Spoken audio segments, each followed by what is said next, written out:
नमो नमो तुलसा महारानी, नमो नमो हरि की पटरानी। हरे कृष्णा, जय श्रीमन नारायण। आप सभी का स्वागत है आपके अपने YouTube चैनल पे। जैसा कि आप सभी जानते हैं, हम प्रतिदिन आपके लिए ला रहे हैं कार्तिक मास महात्म्य के अध्याय। आज हम श्रवण करेंगे कार्तिक मास महत्व के 20वें अध्याय का, जिसमें नारद जी राजा पृथु को बता रहे हैं कार्तिक मास की श्रेष्ठता तथा उसमें करने योग्य दान, भगवत पूजा आदि धर्मों का महत्व। आप सभी से मेरा निवेदन है, अगर आप सभी को हमारी कहानियां अच्छी लगती हैं, हमारे द्वारा सुनाई गई कथाएं अच्छी लगती हैं, तो कृपया वीडियो को लाइक कर दें, चैनल को सब्सक्राइब करें और कमेंट करके हमें जरूर बताएं। इससे हमें अगला वीडियो बनाने की प्रेरणा मिलती है। साथ ही हमें इस बात का भी पता चलता है कि आपको हमारे द्वारा सुनाई गई कहानियां अच्छी लग रही हैं। तो आइए आज के अध्याय का शुभारंभ करते हैं। नारद जी राजा पृथु से कहते हैं, हे राजन, अब मैं तुमसे कार्तिक मास की श्रेष्ठता तथा उसमें करने योग्य स्नान, दान, भगवत पूजा आदि धर्म का महत्व बताता हूँ, सो तुम ध्यान पूर्वक सुनो। कार्तिक मास भगवान विष्णु को सदा ही प्रिय है। कार्तिक में भगवान विष्णु के उद्देश्य से जो कुछ भी पुण्य किया जाता है, उसका नाश कभी नहीं होता। हे राजन, यह मनुष्य योनि में दुर्लभ है। इसे पाकर मनुष्य अपने आप को इस प्रकार रखे कि उसे पुनः नीचे न गिरना पड़े। कार्तिक सब मासों में उत्तम है। यह पुण्यमय वस्तुओं में सबसे अधिक पुण्यतम और पावन पदार्थों में सबसे अधिक पावन बताया गया है। इस महीने में 33 कोटि देवी देवता मनुष्य के सन्निकट हो जाते हैं और इसमें किए हुए स्नान, दान, भोजन, व्रत, तिल, धेनु, स्वर्ण, रजत, भूमि, वस्त्र आदि के दानों की विधि पूर्वक ग्रहण करते हैं। कार्तिक में जो कुछ भी दिया जाता है, जो कुछ भी तप किया जाता है, उसे सर्वशक्तिमान भगवान विष्णु ने अक्षय फल देने वाला बताया गया है। भगवान विष्णु के उद्देश्य से मनुष्य कार्तिक में जो कुछ भी दान देता है, उसे वह अक्षय रूप में प्राप्त कर लेता है। इस समय अन्न का दान महत्व अधिक होता है। उसमें पापों का सर्वथा नाश हो जाता है। जो कार्तिक मास में प्राप्त हुए देख पराये अन्न को सर्वथा त्याग देता है, वह अतिकृत यज्ञ का फल प्राप्त कर लेता है। कार्तिक मास के समान दूसरा कोई मास नहीं, सतयुग के समान दूसरा कोई युग नहीं, वेदों के समान कोई शास्त्र नहीं होता, गंगा जी के समान कोई दूसरा तीर्थ नहीं, इसी प्रकार अन्य दान के समान दूसरा कोई दान नहीं। दान करने वाले पुरुष के लिए न्यायोपरिजित द्रव्य के दान का सुअवसर दुर्लभ है। उसका भी तीर्थों में दान किया जाना तो और भी दुर्लभ होता है। हे राजन, पाप से डरने वाले मनुष्य को कार्तिक में शालिग्राम जी का पूजन और भगवान वासुदेव जी का स्मरण अवश्य ही करना चाहिए। दान आदि करने में असमर्थ मनुष्य प्रतिदिन प्रसन्नता पूर्वक नियम से भगवान के नामों का स्मरण करे। कार्तिक में भगवान विष्णु की प्रसन्नता के लिए विष्णु मंदिर अथवा शिव मंदिर में रात को जागरण करना चाहिए। शिव और विष्णु के मंदिर ना हो तो किसी देवताओं के मंदिर में जाकर जागरण करें। यदि दुर्गम वन में स्थित हो तो वनस्पतियों के पड़ा हुआ पीपल के वृक्षों में जड़ में जाकर अथवा तुलसी जी के वनों में जागरण करना चाहिए। भगवान विष्णु के समीप उन्हीं के नामों और लीलाओं कथाओं का गायन करना चाहिए। यदि आपत्ति में पड़ा हुआ मनुष्य कहीं अधिक जल ना पावे अथवा रोगी होने के कारण जल से स्नान ना कर सके, तो भगवान के नाम से मार्जन मात्र कर ले। व्रत में स्थित हुआ पुरुष यदि उद्यापन की विधि करने में असमर्थ हो तो व्रत की समाप्ति के बाद उसकी पूर्णता के लिए केवल ब्राह्मणों को भोजन करवा दे। जो स्वयं दीपदान करने में असमर्थ हो, वो दूसरों के बुझे हुए दीपक को जला दे अथवा हवा आदि से यत्न पूर्वक उनकी रक्षा करे। भगवान विष्णु की पूजा ना हो सके पर तुलसी अथवा आंवले का भगवान बुद्धि से पूजन करना चाहिए। मन ही मन भगवान विष्णु के नामों का निरंतर कीर्तन करते रहें। गुरु के आदेश देने पर उनके वचनों का कभी उल्लंघन ना करें। यदि अपने ऊपर दुख आदि आन पड़े तो गुरु की शरण में जाए। गुरु की प्रसन्नता से मनुष्य सब कुछ प्राप्त कर सकता है। परम बुद्धिमान कपिल और महातपस्वी सुमित भी अपने गुरु गौतम की सेवा से अमृतत्व को प्राप्त कर लिया था। इसीलिए विष्णु भक्त पुरुष कार्तिक में सब प्रकार से प्रयत्न करके गुरु की सेवा करे। ऐसा करने से उसे मोक्ष की प्राप्ति होती है।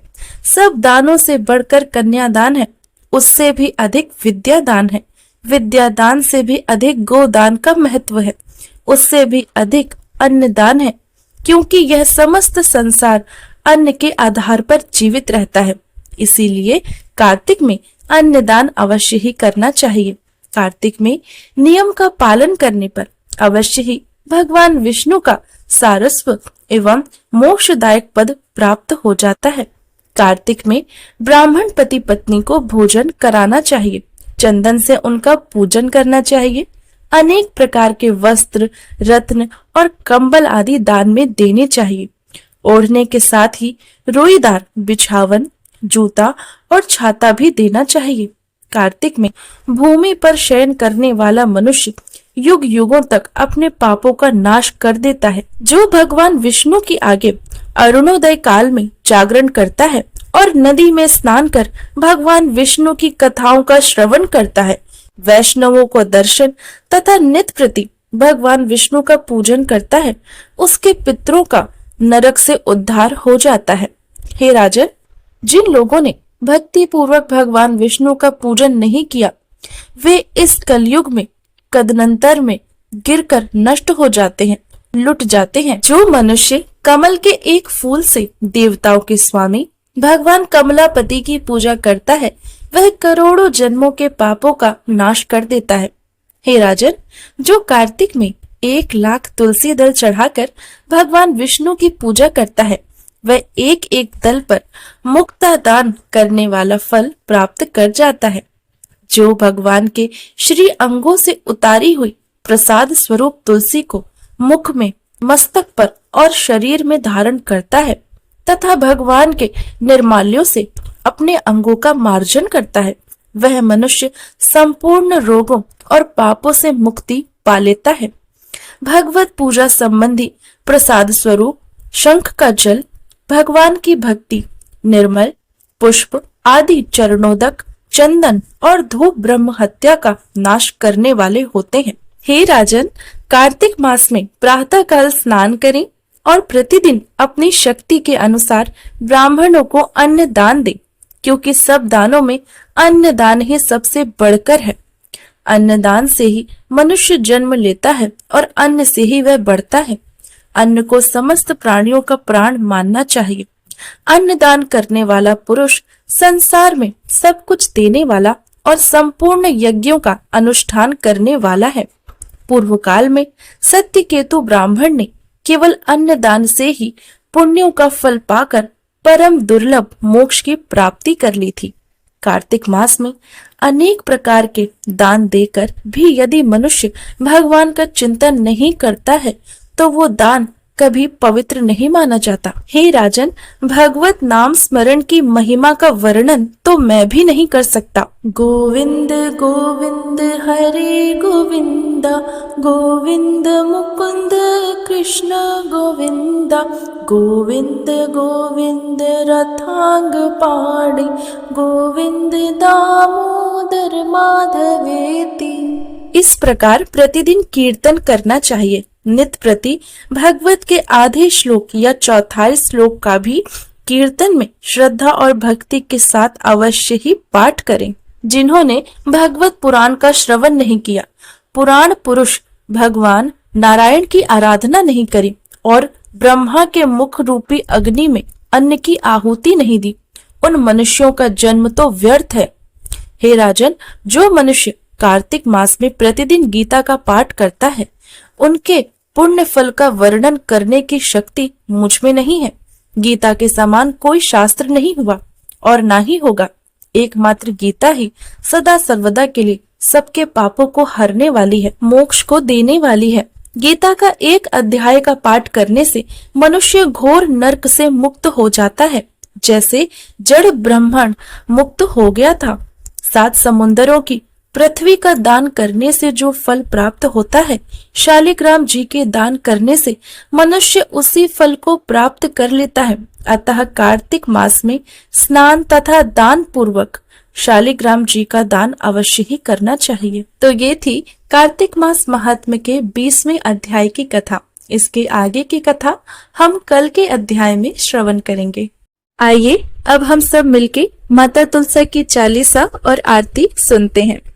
माता तुलसा की चालीसा।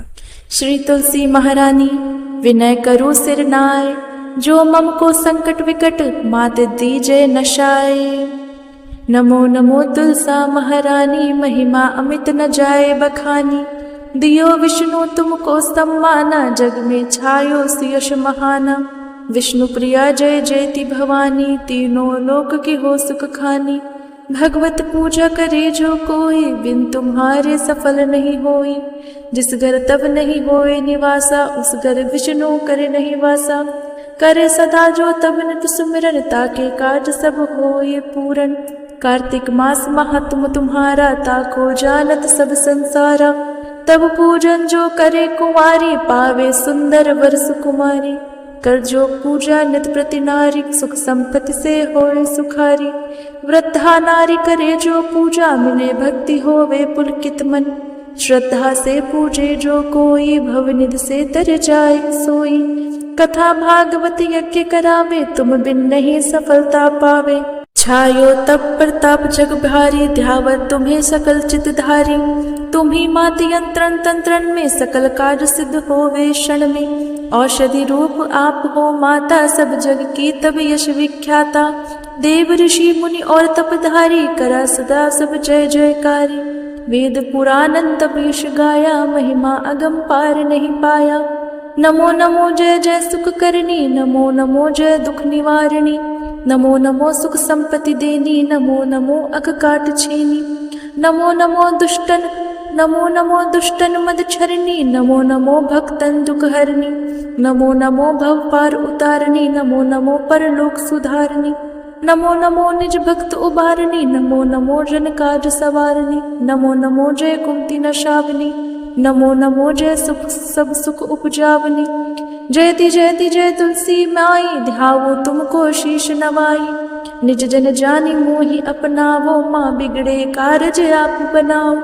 करो विनय में मात तुम्हारी, पूर्ण आशा करो हमारी। शरण चरण कर जोरी मनाओ, निश दिन तेरे ही गुण गाओ। करो मात अब इतनी माया, निर्मल होए सकल मम काया।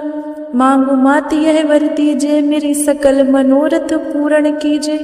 जानू नहीं कुछ नेम अचारा, क्षम हो मात अपराध हमारा।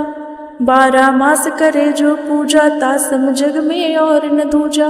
प्रथम ही गंगा जल मंगवावे, फिर सुंदर स्नान करावे। चंदन अक्षत पुष्प चढ़ावे, धूप दीप नैवेद्य लगावे। करे आचमन गंगा जल से, ध्यान करे हृदय निर्मल मन से। पाठ करे फिर चालीसा की, स्तुति करे माता तुलसा की। यह विधि पूजा करे हमेशा, ताके तन नहीं रहे कलेसा। करे मास कार्तिक का साधन, होवे पवित्र उसका तन मन। है ये कथा महासुखदायी, पढ़े सुने सो भव तर जाई। यह श्री तुलसी चालीसा पाठ करे जो कोई, गोविंद सो फल पावही, जो मन इच्छा होई। अब हम माता तुलसा की आरती सुनते हैं। नमो नमो तुलसा महारानी, नमो नमो हरि की पटरानी। नमो नमो तुलसा महारानी, नमो नमो हरि की पटरानी। धन तुलसी पूरण तप कीनो, शालिग्राम बनी पटरानी।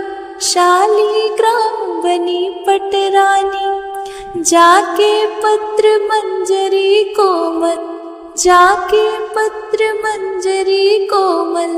श्रीपति चरण कमल लपटानी, श्रीपति चरण कमल लपटानी। नमो नमो तुलसा महारानी, नमो नमो हरि की पटरानी। धूप दीप नैवेद्य आरती, पुष्प की वर्षा बरसानी, पुष्प की वर्षा बरसानी। 56 भोग व्यक्ति से व्यंजन, बिन तुलसी हरि एक न मानी, बिन तुलसी हरि एक न मानी। नमो नमो तुलसा महारानी, नमो नमो हरि की पटरानी। सभी सखियां मैया तेरो यश गावे, भक्ति दान मोहे दो महारानी, भक्ति दान मोहे दो महारानी। नमो नमो तुलसा महारानी, नमो नमो हरि की पटरानी। नमो नमो तुलसा महारानी, नमो नमो हरि की पटरानी। तो ये थी कार्तिक मास के आज के महात्म्य की कथा, माता तुलसा की चालीसा और आरती। भगवान श्री हरि विष्णु और माता तुलसा आप सभी की मनोकामनाओं को पूरा करें, आप सभी के कार्तिक के नियम को सफल करें, ऐसी हम कामना करते हैं। हरे कृष्णा। जय श्रीमन नारायण।